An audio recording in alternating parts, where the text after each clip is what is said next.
Fox News alert, President Biden will meet with prime ministers of Iraq and the Czech Republic today. It comes after he told Israeli officials that the U.S. would not participate in any counterattack against Iran, and they wanted everybody to know it. Trey Yingst joins us live from Israel, where I understand their cabinet is still deciding what next to do. Right, Trey? Yeah, Brian, good morning. That's absolutely right. Today, President Biden is set to meet with Iraqi Prime Minister Mohammed al-Sudani.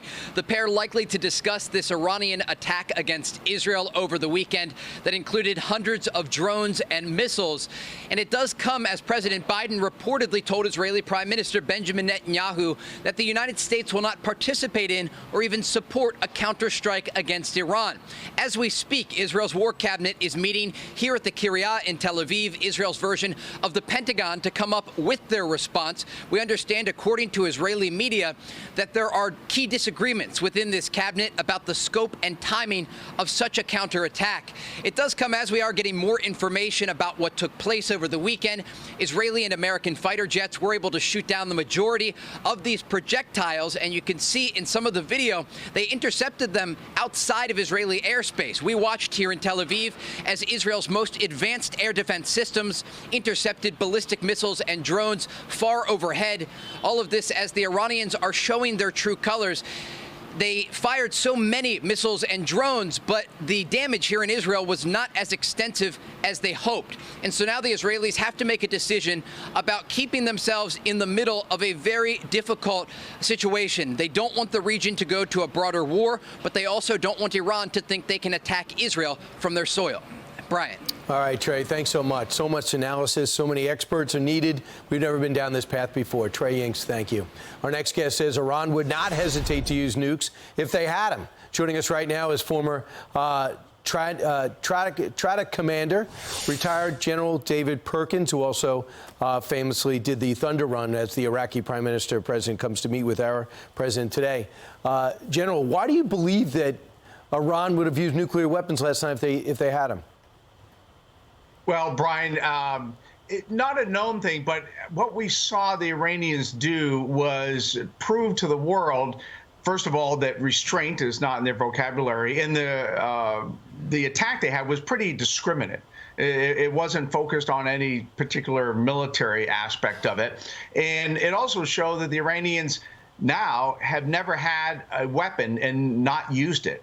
And so when I look at the long term, especially in that part of the world, the most dangerous course of action is if the Iranians were to get a nuclear capability. And the fact that so many of the Gulf Arab partners, maybe even behind the scenes in that part of the world, were part of this tenuous but very effective coalition shows that the Israelis are not the only country in that part of the world that are concerned about the Iranians. Yeah, Jordan actually played a role. Egypt may have played a role. We know for sure the French, the UK, the U.S. played a role in knocking things down. And we know that 50% of the ballistic missiles fired by Iran failed to launch. So your sense, do you believe that President Biden was right to tell Israel, take the win and don't hit back? Well, I would say take the win, definitely, because at three levels of war, tactical, operational, strategic, this was a loss for the Iranians, a win for the Israelis and the coalition they put together. I think the Israelis need to focus on keeping that coalition, tenuous as it is, together, because it was very effective.